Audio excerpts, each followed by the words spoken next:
سلام رفقا، مستر سیگنال هستم و به کانال یوتیوب من خیلی خوش اومدید. احتمال زیاد در جریان هستید که این ویدیویی که دارید میبینید یکی از جلسات دوره EST. اما اگر نمیدونید دوره EST چیه، حتما بیاین داخل چنل و قسمت اول مقدمه دوره EST رو ببینید که کاملا براتون توضیح دادم قرار داخل این دوره فوق‌العاده چه اتفاقی بیفته. تو دوره EST بهتون 16 تا تکنیک یاد میدم که این 16 تا تکنیک شامل نقطه ورود، استاپ و تارگت. روی این سه تا گزینه ما مانور میدیم که کیفیت معاملاتتون به شدت بره بالاتر و ریوارد و وین ریتتون رو بتونید خیلی بهتر کنید و در نتیجه اون رشد حسابه خیلی بهتر و راحت تر اتفاق بیفته. این 16 تا تکنیک 16 تا تکنیکی که خودم استفاده کردم، نتیجه گرفتم و چیزیه که تجربیه، یعنی خودم تجربهش کردم و ازش نتیجه گرفتم. به خاطر همین دوست داشتم با شما به اشتراک بذارم و میدونم به خیلیاتون کمک میکنه و اگر این 16 تا تکنیکو بتونید به خوبی با استراتژیاتون ترکیب کنید، نتیجهش فوق العاده است. تو این قسمت، تو این ویدیو میخوام راجع به تکنیک 50-80 صحبت کنم. یه چیزی که خیلی ساده است و نیاز به هیچ ابزاری ندارید. بدون هیچ ابزار میتونید نقطه ورود طلایی، نقطه ورود ناب پیدا کنید و احتمالا وقتی با استراتژیتون ترکیب بشه نتیجهش فوق العاده میشه. این تکنیک اینقدر ناب و خاصه، اینقدر دوستش دارم که اگر 2-3 تا چیز کوچولو باهاش ترکیب کنید، خودش میتونه یه استراتژی خیلی قوی و بمب بشه که بتونید برای معاملات روزانه‌تون استفاده کنید. این تکنیک هم برای اسکالپرها خیلی خوبه، هم برای اونایی که سوینگ ترید انجام میدن. اما بچه‌هایی که اسکالپر هستن، بچه‌هایی که گامای کوچیک، تیکه‌های کوچیک از بازار و چارت رو میخوام معامله کنن و تعداد معاملات زیاد داشته باشن، فکر میکنم این تکنیک خیلی بهشون کمک کنه و خیلی هم پرطرفدار باشه. احتمال خیلی زیاد بیشتر بچه‌هایی که با این تکنیک ارتباط میگیرن اونایی هستن که اسکالپرن، اونایی هستن که کل روند رو نمیخوان معامله کنن، یه تیکه هایی رو میان و معامله میکنن. تکنیک 50-80 دو حالت داره که الان میریم روی چارت و بهتون توضیحات تکمیلی رو میدم. همراه من باشید. تکنیک 50-80 برای زمانیه که ما یک کانال داریم، یک روند داریم، موج حرکتی داریم. یه حالت هم هست که به صورت تک کندله. این دو حالت ما میتونیم ترید داشته باشیم و معاملات با کیفیتی داشته باشیم و با این تکنیک نقطه ورود خیلی خوبی داشته باشیم. برای شروع میخوام از حالت روند، از حالت کانال براتون بگم که چطوری با این تکنیک داخل کانال ها، شکست کانال ها یا شکست خط روند، بچه‌ای که با خط روند ترید میکنن چطوری باید معامله داشته باشیم. خیلی خلاصه بخوام براتون بگم، داستان اینه بچه‌ها، بازار همیشه دوست داره این اصلاحاتی که میده، روند وقتی میخواد اصلاح بده و دوباره همجهت همون روند اصلی که داشته ادامه بده، 50% تا 80% مسیر رو اصلاح میده. یعنی میتونه یا تا 50% بیاد یا تا 80% مسیر رو اصلاح بده و دوباره به مسیر اصلی خودش برگرده. به خاطر همین موضوع اسم این تکنیک رو من گذاشتم 50-80.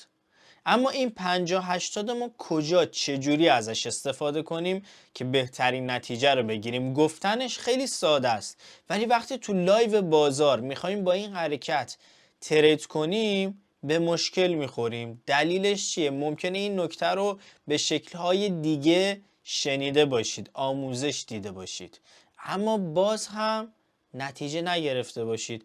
امیدوارم توضیحی که تو این جلسه میدم، اون سادگی که داره، بهتون کمک کنه که این مطلب رو به خوبی یاد بگیرید. داخل تصویر ما اینجا یک روند نزولی داریم، خط روندش رو داریم، کانال رو داریم.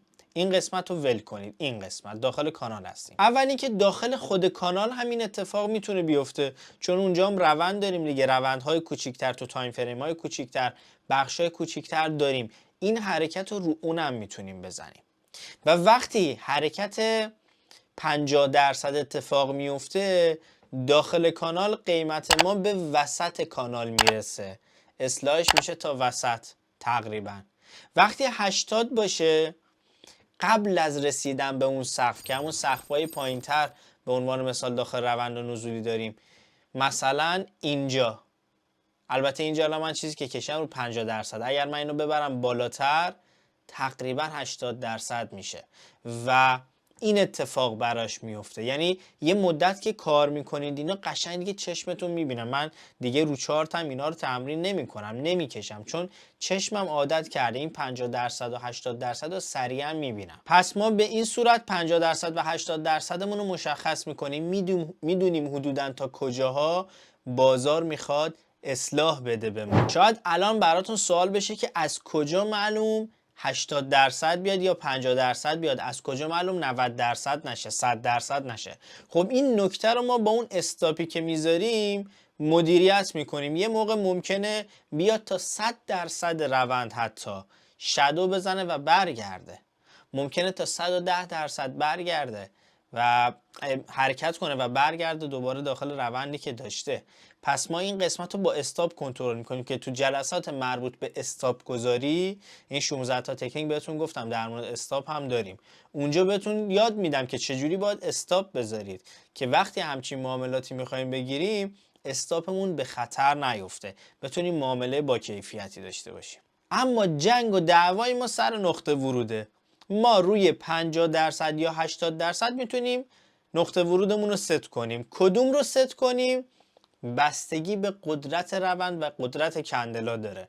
اون لحظه که دارین لایو بازار رو میبینید خودتون چی فکر میکنید؟ فکر میکنید این کندل ها شما رو به سمت 50% ببرن یا به سمت 80% ببرن؟ اگر سبک معاملتون جوریه که پای چارت نشینی دارید، حواستون هست، خب میتونید سب کنید ببینید واکنش به 50% چیه و بعد ورود کنید.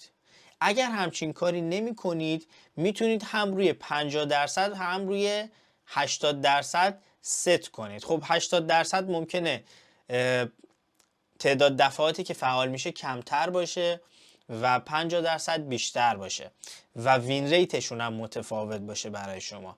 اینو باید یکم با استراتژیتون به قول معروف بالا پایین کنید ببینید کدومش بهش میخوره. اما اون دوستانی که ورود دو پله‌ای دارن، تو 2 تا نقطه ورود میکنن، مثل تکنیک فیبوناچی که ما روی خط نیم و 618 ورود میکردیم، اینو هم میتونیم روی 50% و 80% اوردر بذاریم و داخل 2 پله وارد بشیم.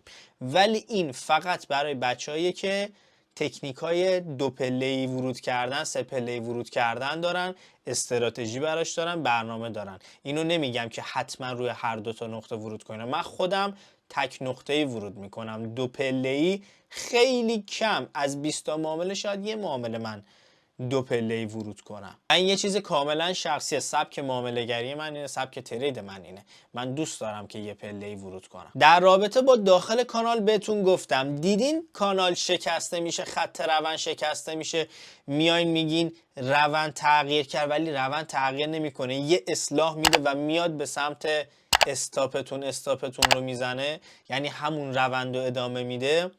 خط روندتون وقتی شکسته میشه خیلی حواستون باشه. طبق همین تکنیک، با همین تکنیک بازار میتونه تا 50% اصلاح بده و برگرده. به عنوان مثال اینجا ما حرکت نزولی داریم، خط روند رو برای ما شکونده تا 50% مسیر رو اصلاح داده و برگشته به سمت پایین. این میتونست تا 80% هم باشه. پس حواستون به این نکته باشه. اینکه یه سریا میگن ترید کردن با خط روند منسوخ شد و اینجوری استاپ میخورید، نه، دلیلش این نیست. دلیلش اینه که این تکنیک 50-80 رو بعضی از دوستان بهش دقت نمیکنن و باعث میشه با شکستی که خط روند داشته گول بخورن و معامله اشتباهی داشته باشن، سریعا خلاف جهت معامله بگیرن و استاپشون تاچ بشه. و اما حالت دوم که براتون علامت زدم، یه کندل بزرگ کشیدم. بچه کندل ماری بزرگ، کندل‌های خیلی بزرگی که میبینیم، پرقدرتی که میبینیم، این تک کندل ها خودشون اصلا یه دنیایی، یعنی واقعا لذت میبرم من با این تک کندل ها معامله میکنم. همین تک کندل ها مجدد کندل بعدی که باز میشه میتونه تا 50% یا 80% این کندل اصلاح بده. یعنی شما این کندل رو دیدین، به هر دلیلی قبلش ورود نکردین، نتونستین ورود کنید،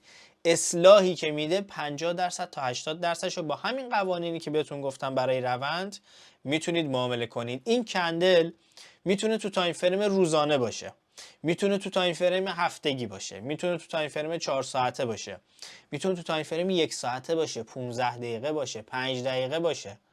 توی هر تایم فریمی ممکنه اتفاق بیفته. مهم اینه که این قانون رو به درستی رعایت کنید، بدونید چجوری ورود کنید. اما اینجا یک نکته خطرناک وجود داره، یک باگ وجود داره، یه مشکل وجود داره. این همه کندل ما داریم، کدوم یکی رو ما باید روش حساب کنیم؟ اینجا من میگم بستگی به استراتژی شما داره. به عنوان مثال ممکنه یه شخصی بگه من با الگوی M&W کار میکنم، 2 سقف و 2 کف کار میکنم. وقتی اون خط وسط برای من با این کندل شکسته شد، بعدش از تکنیک 50-80 میخوام استفاده کنم. گرفتین چی شد؟ این مثال بود، نرین حالا اینو اجرا کنید. این مثال بود. من برای استراتژیایی که دارم یه قسمتیش رو اختصاص دادم به همین. میام یه اتفاقاتی که میفته بعدش میام از 50-80 استفاده میکنم و به هم جواب میده. پس شما باید این تکنیک رو که خیلی ساده است، هیچ ابزاری هم نمیخواد، بذارید داخل استراتژیتون، با استراتژیتون ترکیب کنید. اینجوری میتونید نقطه ورودهای خیلی جذابی رو پیدا کنید. و اما باز هم یه حرکت ترکیبی ناب اینجا میتونید بزنید. اون چیه؟ MA50 که بهتون یاد دادم که انقدر روش تاکید دارم، اینجا دوباره میتونید با این تکنیک ترکیبش کنید. یعنی چی؟ یعنی MA50 تون ما نقطه 50، یعنی 50% کندلتون یا 80% کندلتون همپوشانی داشته باشه، یک جا قرار گرفته باشه، یک محدوده قرار گرفته باشه، یا روندی که داره اصلاح میده، خط روندی که شکونده یه جا بیفته. این قدرت این تکنیک رو چند برابر میکنه. دلیل اینکه قدرتش رو چند برابر میکنه به خاطر اینکه همپوشانی با MA50 داره. از اون نکات طلایی، از اون فوتای کوزه‌گریه که اگر استفاده کنید دقتتون رو به شدت میبره بالاتر و اصلا خودتون لذت میبرید اینجوری ترید میکنید. واقعا یه مدت تمرین که کنید قلقش بیاد دستتون، لذت میبرید از این ساده معامله کردن و با کیفیت معامله کردن. اینکه با کیفیت معامله کنید اصلا روح و روان یه تریدر رو اصلا نمیدونم چجوری بهتون بگم، فوق‌العاده است. با آرامش بیشتری ترید میکنید. ولی وقتی زیاد استاپ میخورید، نقطه ورودتون بده، از نقطه ورودتون میبینید کلی دور میشه، همش میره به سمت استاپ، اذیتتون میکنه. این فشار روانی تریدر رو بیچاره میکنه. ولی وقتی تمیز معامله میکنید، نقطه ورود جذابه، از نظر ذهنی روحی عالی، یعنی درجه 1 معامله میکنید. هر چیزی که لازم بود در رابطه با تکنیک 50-80 رو بهتون گفتم. همینقدر کوتاه، همینقدر ساده، کاربردی، ولی به شدت قوی. به شدت تکنیک قوی و دوست داشتنیه. من خودم لذت میبرم هر موقع با این تکنیک معامله میکنم. ولی یادتون باشه استراتژیتون باید اینو یه جای مناسب قرار بدید، در جای درست ازش استفاده کنید تا اون نتیجه خفنه رو بگیرید. امیدوارم که از این جلسه نهایت استفاده رو برده باشید، لذت برده باشید و مرسی که همراه من هستید، حمایت میکنید. سابسکرایب یادتون نره، بچه‌ای که پیج اینستا ندارن حتما فالو کنید، لایک کامنت یادتون نره، ویدیوها رو شیر کنید. بچه‌ها من دوست دارم مطالب به دست تعداد افراد بیشتری برسه، تریدرهای بیشتری. ممکنه یه نفر تریدر با تجربه باشه ولی یه نکته از داخل همین ویدیو خیلی بهش کمک کنه، یه چیز بیشتر یاد بگیره. چقدر خوبه که ما با همدیگه کمک کنیم، در کنار همدیگه رشد کنیم و تجربیات من خیلی خوشحال میشم که واقعا این تجربیات من یه تاثیر بزرگی تو معامله گریتون بذاره که مطمئنم میذاره. مطمئنم خیلی از شماها بعد از استفاده از دوره EST و این 16 تا تکنیکی بهتون یاد میدم، کیفیت معاملاتتون خیلی میره بالاتر، خیلی خیلی میره بالاتر. یادتون نره هدف دوره EST افزایش وین ریت و افزایش ریوارد شماست. یعنی ریوارد های بهتر بگیرید، وین ریت بهتر داشته باشید و در نتیجه رشد حساب، کیفیت معاملات که بره بالا، این رشد حساب راحت‌تر اتفاق میفته. این دوره کاملا تکنیکالیه، یعنی فقط تکنیکالی داریم صحبت میکنیم و این 16 تا تکنیکی دارم بهتون میگم، تجربی خودم استفاده کردم و میدونم به درد شما میخوره. مرسی که همراه من بودید. ویدیوی بعدی تو راهه. یادتون نره همه ویدیوهای این دوره رو با دقت ببینید. اگر تازه کار هستید دوره مقدماتی رو اول ببینید، بعد بیاید سراغ دوره EST و بعد از دوره EST هم ما یه برنامه جدید داریم. میبینمتون.